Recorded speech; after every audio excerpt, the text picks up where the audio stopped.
Friends, कैसे हैं आप। जैसे कि आपको पता है कोरोना फैलता जा रहा है, उसी के रिगार्डिंग हमने एक मास्क पहनना शुरू कर दिया है। तो हम कभी कभी पार्टी वगैरह में भी जाते हैं तो उसमें हम सिंपल मास्क पहनते हैं। तो आज मैं लेके आई हूँ डिज़ाइनर मास्क, जो आप अपने घर में भी घर में खुद डिज़ाइन कर सकते हैं, खुद डिज़ाइन करके पहनेंगे और काफ़ी सुंदर भी लग रहा है, काफ़ी नीट एंड क्लीन भी बना है, जैसे कि आप देख सकते हैं।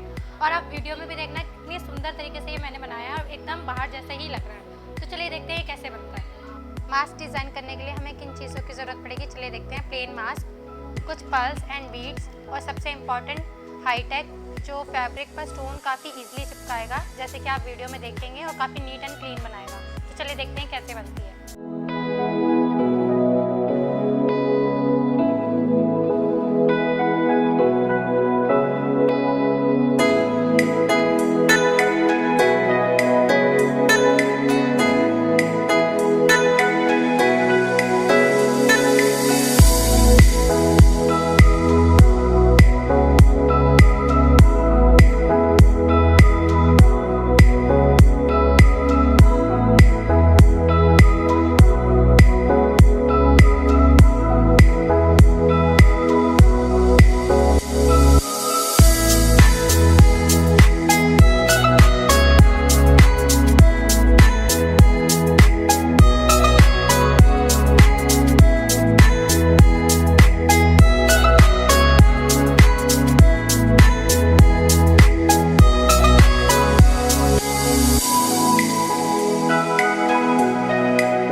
जैसे कि आप देख सकते हैं ये बन चुका है और काफ़ी सुंदर लग रहा है, काफ़ी नीट एंड क्लीन बना है।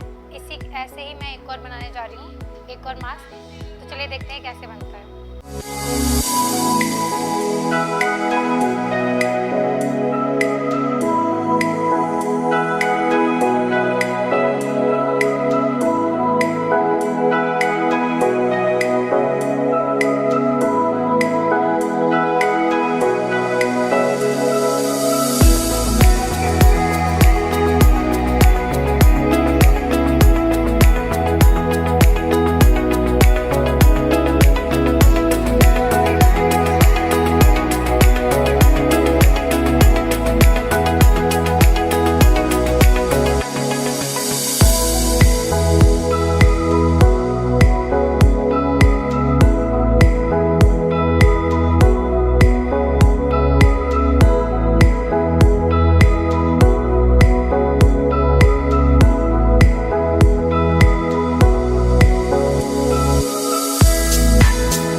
पसंद आई हो तो इसे लाइक, सब्सक्राइब एंड कमेंट करना ना भूलें। और ऐसी वीडियो देखने के लिए आई बटन पर लिंक आ रहा होगा, आप उस पर जाके देख सकते हैं। Thank you.